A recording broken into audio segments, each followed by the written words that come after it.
ओम नमः शिवाय। आपके अपने चैनल शिव भक्ति 0 में आप लोगों का स्वागत। एक बार माता पार्वती और शंकर भगवान कैलाश पर्वत पर बैठे हुए, तभी माता पार्वती ने शंकर जी से कहा, अतः हे स्वामी, कृपया आप मुझे नवरात्रि का व्रत का महत्व सुनाइए। यह व्रत क्यों और किस लिए करना चाहिए? इस व्रत को करने की विधि क्या है? इस व्रत को करने से कौन सा फल मिलता है? तब शंकर भगवान कहते हैं, हे सुहे, नवरात्रि का व्रत सभी व्रतों में सर्वश्रेष्ठ है। इस व्रत को करने से समस्त सुख ऐश्वर्य की प्राप्ति होता है। इस व्रत के नियम और इसकी विधि बताने से पूर्व मैं तुम्हें नवरात्रि के व्रत का कथा सुनाता हूँ। इस कथा को सुनने से मनुष्य का नवरात्रि के व्रत का फल मिलता है, उसके समस्त ध्रुवों का नाश होता है और उसे सुख समृद्धि का प्राप्ति निश्चित होता है।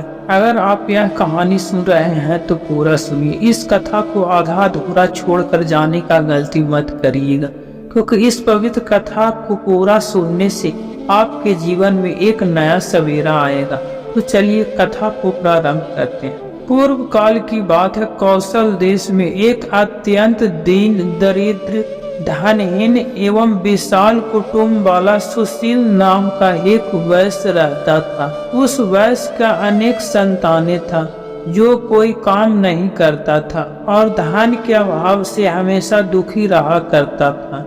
उनके पास करने के लिए कोई उद्योग नहीं था। रात्रि में जो कुछ भी खाने को मिल जाता वह वैश्य उसे अपनी संतानों को खिला देता था और जो कुछ भी बच जाता उसी से अपना पेट भर लेता था। पूरा परिवार दिन भर भूखा रहता था और केवल रात्रि को ही कुछ थोड़ा सा अन्न खा लिया करता था। इस प्रकार से वह स्वयं भूखा रहकर दूसरों का काम करके अपने परिवार का पालन पोषण कर रहा था। वह वैश्य स्वभाव से अत्यंत निर्मल और सज्जन था।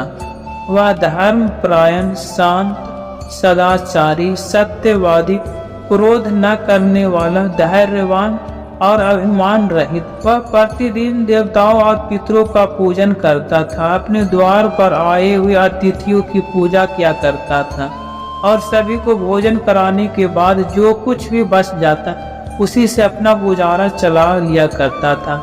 कुछ समय बीतने के बाद एक विद्वान ब्राह्मण उस सुशील नाम के वैश्य के घर पर आया। सुशील ने ब्राह्मण को दान देकर उनका स्वागत सत्कार किया तथा उन्हें हाथ जोड़कर प्रणाम करके अत्यंत व्याकुल होकर उस ब्राह्मण से इस प्रकार से कहने लगा, हे ब्राह्मण देवता, यदि आप हमारे अतिथि धर्म से प्रसन्न हैं तो क्या हम आपसे कुछ पूछ सकते हैं? वह ब्राह्मण कहने लगा, हे महात्मा, आपकी चर्चा तो चारों तरफ है कि आप एक महान दानी हैं। आप अतिथियों का स्वागत प्रेम से करते हैं, इसी कारण से मैं आपके पास आया हूँ। कृपया आप संकोच न करते हुए आपकी जो भी शंका हो पूछ लीजिए। तब वह वैश्य कहता है, हे ब्राह्मण देवता, कृपया करके आप मुझे बताइए कि मेरी दरिद्रता का नाश निश्चित रूप से कैसे हो सकता है। इस दरिद्रता के कारण मैं अपने परिवार का पालन पोषण नहीं कर पा रहा हूँ। हे ब्राह्मण देवता, मुझे धन की अभिलाषा नहीं है, किंतु मैं आपसे कोई ऐसा उपाय पूछ रहा हूँ जिससे मैं अपने कुटुंब का पालन पोषण करने के लिए समर्थ हो जाऊं। मेरे पुत्र पुत्रियां भूख से पीड़ित होकर भोजन के लिए बहुत रोते हैं और मेरे घर में इतना भी अन्न नहीं रहता कि मैं उन्हें मुट्ठी भर अन्न दे सकूं। उनका दुख मुझसे देखा नहीं जाता। आज मैंने अपने रोते हुए बालकों को घर से निकाल दिया है और वे कहीं चले गए, इसीलिए मेरे हृदय शोका अग्नि में जल रहा। धन के अभाव में मैं क्या करूं? मेरी पुत्री भी विवाह के योग हो गया है, किंतु उसका विवाह करने के लिए मेरे पास कुछ भी नहीं है। कन्यादान का समय भी बीता जा रहा है। हे विप्रेंद्र, इसी कारण से मैं चिंतित। हे दया निधान, आप तो विद्वान हैं, आप अवश्य ही मुझे कोई ऐसा तप, मंत्र, व्रत तथा उपाय बताइए जिससे मैं अपने परिवार का पालन पोषण करने में समर्थ हो जाऊं। हे महाभाग, आपकी कृपा से मेरा परिवार सुखी हो सकता है।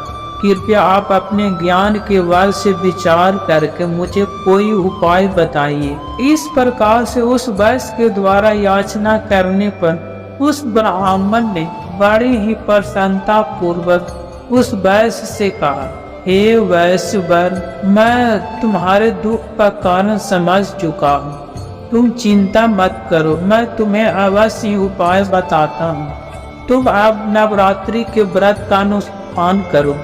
इसमें तुम भगवती की पूजा हवन करो, देवी के मंत्रों का उच्चारण करो। इससे तुम्हारा सभी कार्य सिद्ध हो जाएंगे, तुम्हारे दरिद्रता नष्ट हो जाएगी।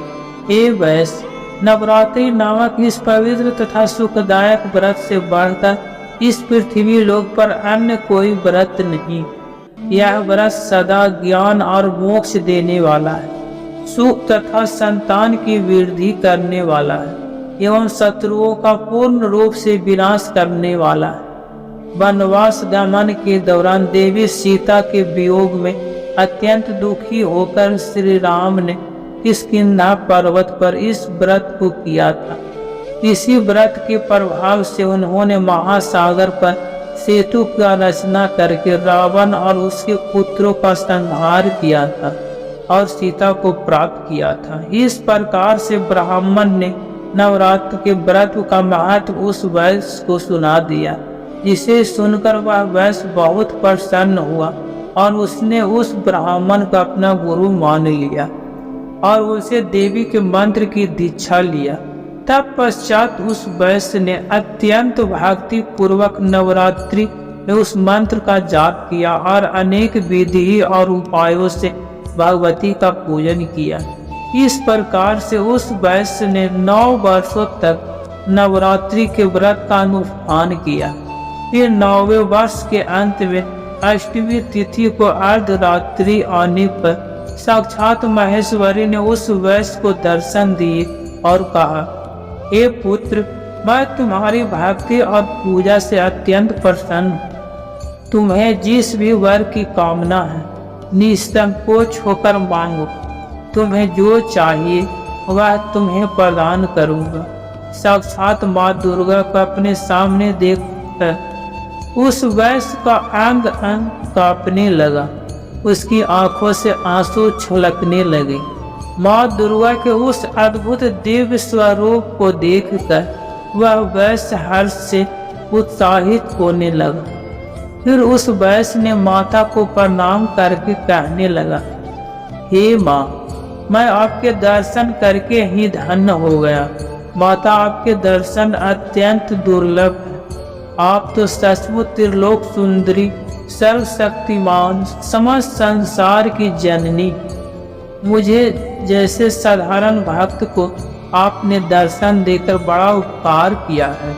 हे माँ, अब मेरे मन में कोई कामना नहीं है। आपके दर्शन से ही मेरे सारे दुख मिट गए।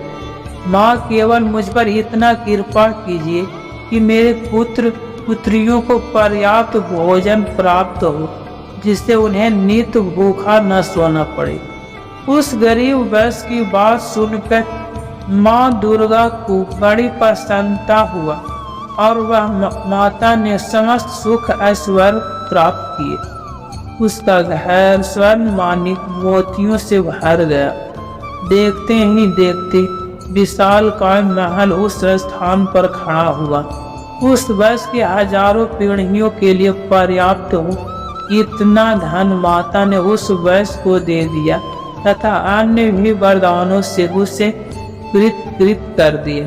शिव कहते हैं, हे देवी, इस प्रकार से मैंने आपको नवरात्रि के व्रत की महान कथा सुनाया। इस कथा को सुनने मात्र से नवरात्रि का व्रत सफल हो जाता है। पूरे नवरात्र भर उपवास करने में असमर्थ लोगों के लिए 3 दिन का उपवास भी यथोक्त फल प्रदान करने वाला बताया गया है। भक्ति भाव से केवल 7वीं, 8वीं और 9वीं इन 3 रात्रियों में देवी की पूजा करने से सभी फल सुलभ हो जाते हैं। पूजन, हवन, कुमारी पूजन तथा ब्राह्मण भोजन, इनको संपन्न करने से वह नवरात्र व्रत पूरा हो जाता है। इस पृथ्वी लोक में जितने भी प्रकार के व्रत एवं दान हैं, वे इस नवरात्र व्रत के तुल्य नहीं हैं, क्योंकि यह व्रत सदा धान प्रदान करने वाला है, सुख तथा संतान की वृद्धि करने वाला है, आयु तथा आरोग्य प्रदान करने वाला है और स्वर्ग तथा मोक्ष देने वाला है। विद्या, धन अथवा पुत्र, इनमें से मनुष्य की किसी की भी कामना करता हो, उसे इस सौभाग्यदायक तथा कल्याणकारी व्रत का विधि पूर्वक अनुष्ठान करना चाहिए। इस व्रत का अनुष्ठान करने से विद्या चाहने वाले मनुष्य समस्त विद्या प्राप्त कर लेता है और अपने राज से वंचित राजा फिर से अपना राज प्राप्त कर लेता है। पूर्व जन्म में जिन लोगों द्वारा यह उत्तम व्रत नहीं किया गया है, वे इस जन्म में रोगग्रस्त, दरिद्र तथा संतान रहित होते हैं। जो स्त्री बंध्या, विधवा अथवा धनहीन है, उसके विषय में यह अनुमान कर लेना चाहिए कि उसने अवश्य ही पूर्व जन्म में यह व्रत नहीं किया था। जिस मनुष्य ने दुख तथा संताप का नाश करने वाली, सिद्धियां देने वाली, जगत में सर्वश्रेष्ठ, शाश्वत तथा कल्याण स्वरूपिणी भगवती की उपासना नहीं की